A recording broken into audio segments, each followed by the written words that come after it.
மீனராசி அன்பர்களே, இன்று சந்திரன் உங்கள் ராசிக்கு 6ஆம் இடத்திலே இருக்கின்றார். உங்களுடைய ராசிபதி குரு ராசிக்கு 4ஆம் இடத்திலே இருக்கின்றார். ஆகவே கூட்டு தொழிலிலே மன வருத்தங்கள் உண்டாகலாம், கவனமாக இருக்க வேண்டும். முயற்சிகள் காலதாமதமான வெற்றியை தரும். உடல் ஆரோக்கியத்திலே சற்று எச்சரிக்கையாக இருக்க வேண்டிய நாள். குலதெய்வ வழிபாடு மன அமைதியை தரும். அலுவலகத்திலே வீண் வாதங்களை எல்லாம் தவிர்க்க வேண்டிய நாள். கணவன் மனைவிக்குள் சண்டை சச்சரவுகள் ஏற்பட்டு விலகும். திருமணம் போன்ற சுபகாரிய பேச்சுவார்த்தைகள் சற்று தள்ளி போகும். வீடு வண்டி சம்பந்தமான விரய செலவுகள் சிலருக்கு ஏற்படலாம், கவனமாக இருக்க வேண்டும். அலுவலகத்திலே பணிச்சுமை அதிகமாக இருக்கும். உத்தியோகத்திலே இருப்பவர்கள் பணியிலே கூடுதல் கவனம் செலுத்த வேண்டிய நாள். காரிய தடைகள் ஏற்பட்டு விலகும்.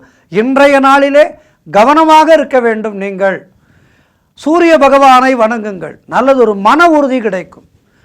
அத்யஸ்ரீ ஆதித்ய ஹிருதய ஸ்தோத்திர மகாமந்திரஸ்ய அகஸ்தியோ பகவான் ரிஷிகி அனுட்டு சந்தக ஸ்ரீ சூரிய நாராயணோ தேவதா என ஆதித்ய ஹிருதயம் படிக்க வேண்டும்.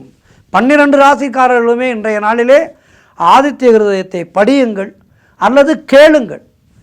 கேட்டால் நல்லதொரு மன அமைதி கிடைக்கும். செய்கின்ற செயல்களிலே வெற்றி கிடைக்கும். மேலும் இன்றைய நாள் சர்வ அமாவாசை. முன்னோர்களை பணிந்து முன்னோர்களுக்கான கடன்களை செய்து வாழ்விலே எல்லா வளமும் பெற்று வாழ்வாங்கு வாழ்வோம். 12 ராசியினருக்கும் இன்றைய நாள் சிறப்பாக இருக்க பிரார்த்திக்கின்றேன். நன்றி, வணக்கம்.